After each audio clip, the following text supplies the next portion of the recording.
নমস্কার বন্ধুরা, আমি পলাশ আর তোমরা শুনছো সত্যি ভৌতিক কাহিনী।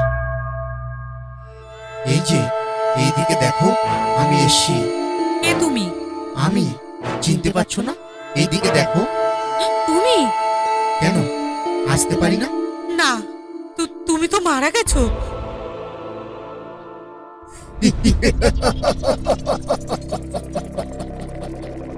প্রত্যেক দিন ঠিক সন্ধ্যে 7টায় সত্যি ভৌতিক কাহিনী শোনার সময়।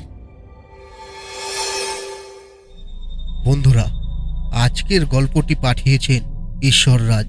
তাই আসুন এখন ঈশ্বররাজের দৃষ্টিকোণ থেকে এই গল্পটি শুনি।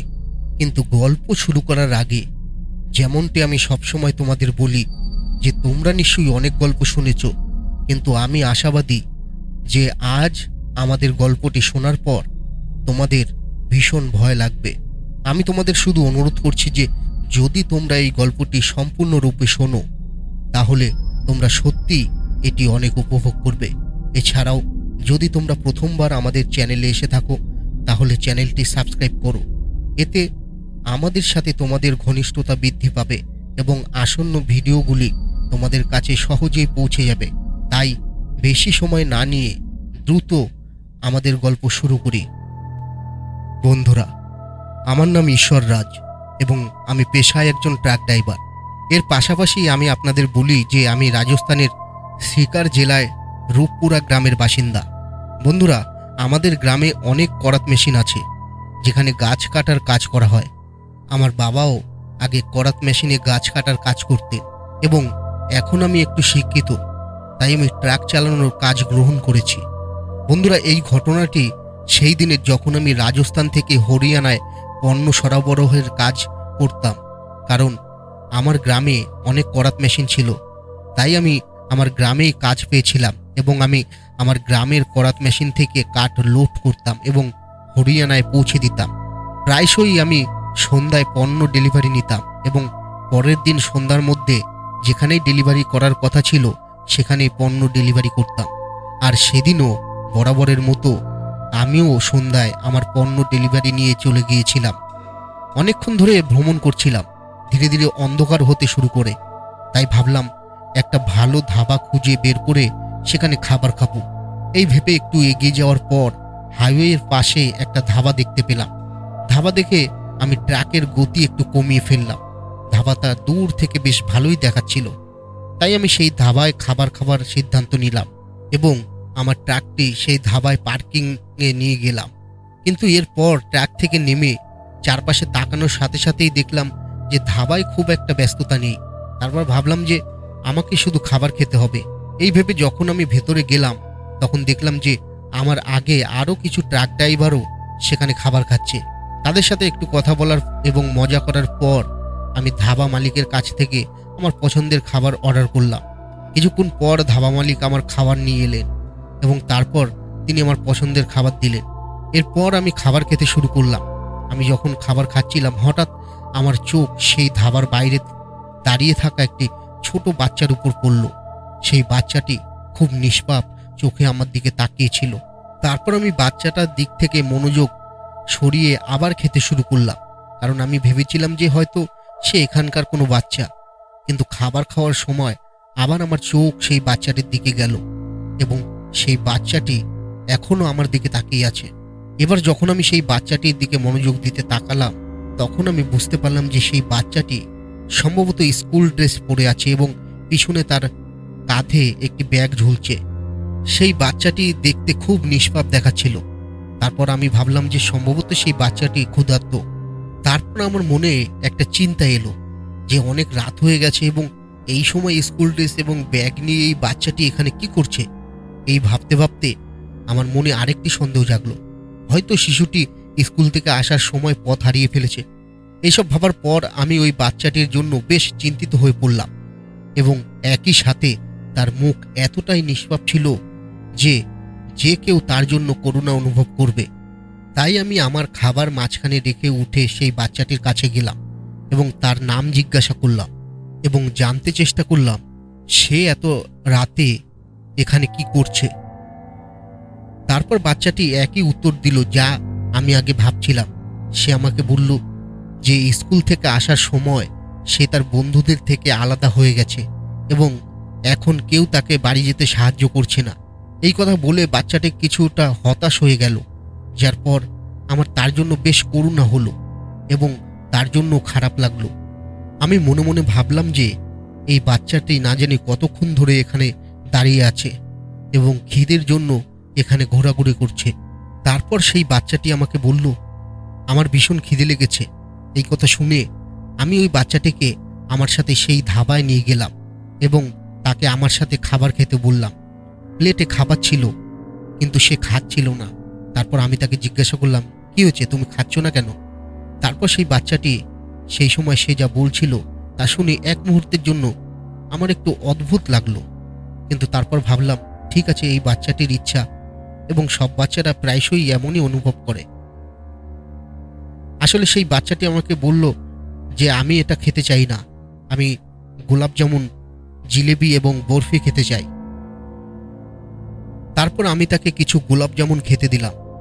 যখন সেই বাচ্চাটি সেই গোলাপ জামুন খাচ্ছিল তখন তার খাওয়ার ধরন দেখে আমার খুব অদ্ভুত লাগছিল।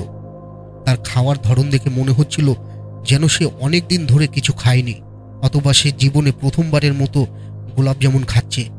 এবং এখনও আমি ভাবতে শুরু করলাম সব বাচ্চারা শৈশবে এমনই থাকে। খাবার খাওয়ার সময় আমি সেই বাচ্চাটিকে জিজ্ঞাসা করলাম, তোমার বাড়ি কোথায় আর তোমার গ্রাম কোনটা? তারপর সেই বাচ্চাটি আমাকে একটা গ্রামের নাম বলল। আমি ওই গ্রাম সম্পর্কে কিছুই জানতাম না। তারপর যখন আমি সেই ধাবার মালিককে সেই গ্রামের কথা জিজ্ঞাসা করলাম তখন সে বলল যে এই গ্রামটা এখান থেকে কিছুটা দূরে, হাইওয়ের পাশে। তখন আমি ভাবলাম যে ওর বাবা মা নিশ্চয়ই এই বাচ্চাটির জন্য চিন্তিত, আমি ওকে ওর গ্রামেই নামিয়ে দিই। তারপর আমি ওই বাচ্চাটিকে জিজ্ঞাসা করলাম, তুমি কি আমার সাথে তোমার গ্রামে আসবে? আমি তোমাকে তাহলে সেখানে নামিয়ে দেব। তারপর সে হ্যাঁ সূচক মাথা নাড়ল। তারপর আমি ওই বাচ্চাটিকে নিয়ে আমার ট্রাকের দিকে হাঁটতে শুরু করলাম। তারপর আমি ওই বাচ্চাটিকে আমার সাথে আমার ট্রাকে বসিয়ে হাইওয়ের পাশ থেকে তার গ্রামে যাওয়ার রাস্তায় আমার ট্রাক নিয়ে গেলাম। এখন রাত প্রায় 10:30 বেজে গেছে। আমি ওই অচেনা বাচ্চাটিকে নিয়ে সেই অজানা রাস্তায় যাচ্ছিলাম। এখন আমি ওই রাস্তায় বেশ দূরে চলে এসেছি, কিন্তু এখনো পর্যন্ত ওই রাস্তায় কোনো গ্রাম দেখতে পাচ্ছিলাম না। তাই আমি ওই বাচ্চাটিকে জিজ্ঞাসা করলাম, তোমার গ্রাম এখান থেকে কত দূরে? তারপর ওই বাচ্চাটি আমাকে শুধু ইশারা করে বলল যে তুমি যেতে থাকো। এখন রাস্তাটা ধীরে ধীরে বদলে যাচ্ছে, আরও নির্জন হয়ে যাচ্ছে। সেই রাস্তার দিকে তাকিয়ে আমি সামনে কোনো গ্রাম দেখতে পাবো আশা করছিলাম না। তারপর আমি আবার সেই বাচ্চাটিকে জিজ্ঞাসা করলাম, এই নির্জন রাস্তায় তোমার গ্রাম কত দূরে? তারপর এবার হঠাৎ সেই বাচ্চাটি বলল, সামনে একটি শ্মশান আসবে, আমাকে সেখানে নামিয়ে দিও। বাচ্চাটির কথা শুনে আমি আমার হাতের ঘড়ির দিকে চোখ ফিরিয়ে সময় দেখে সেই বাচ্চাটির ওই বক্তব্যটি আমার কাছে খুব অদ্ভুত মনে হলো। তারপর আমি বললাম, শ্মশানে কেন? তোমার বাড়ি কোথায়? আমি তোমাকে তোমার বাড়িতে নামিয়ে দেব। আমি যখন এত দূরে চলেই এসেছি, তুমি বলো তোমার বাড়ি কোথায়, তোমার বাড়িতে আমি তোমাকে দিয়ে আসবো। তাছাড়াও আমাকে ফিরতে হবে, আমি অনেক ক্লান্ত হয়ে পড়েছি। আমি এইসব কথা ওই বাচ্চাটিকে বলছিলাম, হঠাৎ বাচ্চাটি আমাকে বলল, তোমাকে কোথাও ফিরে যেতে হবে না, চিন্তা করো না। এখন তোমার জীবনের সব কাজ শেষ, কারণ এখন তুমি চিরকাল আমার সাথে থাকবে। এই কথা বলে বাচ্চাটি আমার দিকে তাকিয়ে একটা অদ্ভুত মুখ বানালো এবং সে অদ্ভুতভাবে হাসতে শুরু করলো। আমি একটু ভয় পেয়ে গেলাম, কিন্তু তার কথা এবং হাসিতে আমার ভয়ের চেয়েও বেশি কিছু ছিল। এখন পর্যন্ত সেই বাচ্চাটি আমার সাথে যাই বলুক না কেন, মনে হচ্ছিল সে কেবল একটি সাধারণ, কিন্তু এবার যখন সে কথা বলার জন্য মুখ খুলল তখন আমি বুঝতে পারলাম যে সে কোনো সাধারণ বাচ্চা নয়। কারণ এবার সে যখন কথা বলেছিল তখন তার কণ্ঠস্বর কোনো বাচ্চার মতো ছিল না, বরং সে খুব ভারী কণ্ঠে কথা বলছিল, যে কোনো প্রাপ্ত বয়স্ক মানুষের মতো। সেই সময় আমি ওই বাচ্চাটির দিকে তাকিয়েছিলাম।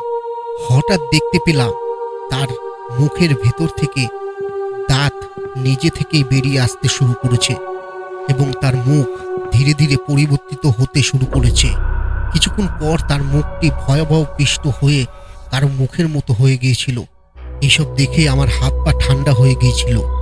তখন আমি বুঝতে পেরেছিলাম যে এটি কোনো বাচ্চা নয়, বরং একটি ভূত বা পিশাচের খপ্পরে পড়ে গেছি এবং আজ আমি তার খপ্পরে পড়ে গেছি।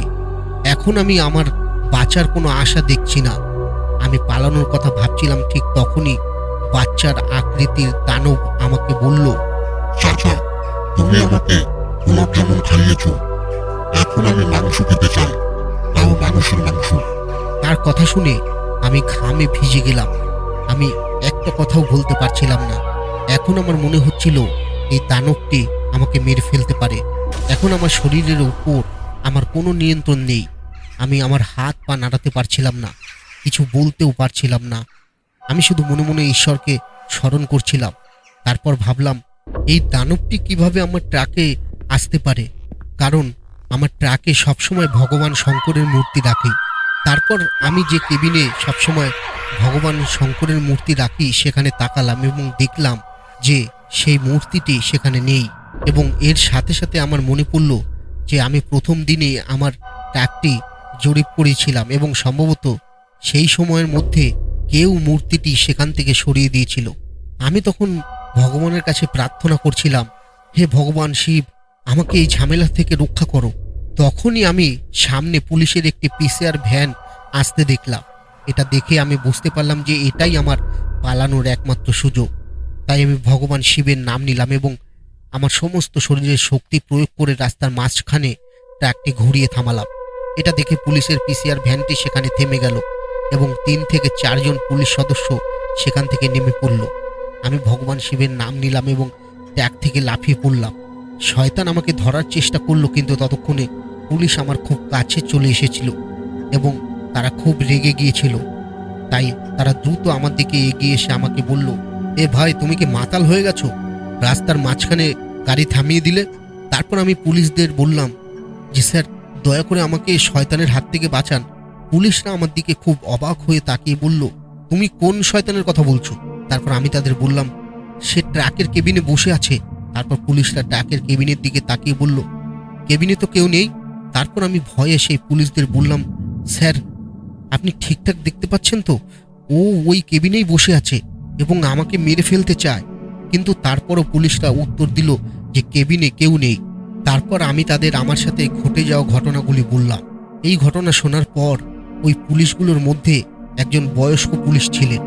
তিনি আমাকে বললেন, আমি তোমার কথা বুঝতে পেরেছি এবং আমিও তোমার সাথে একমত।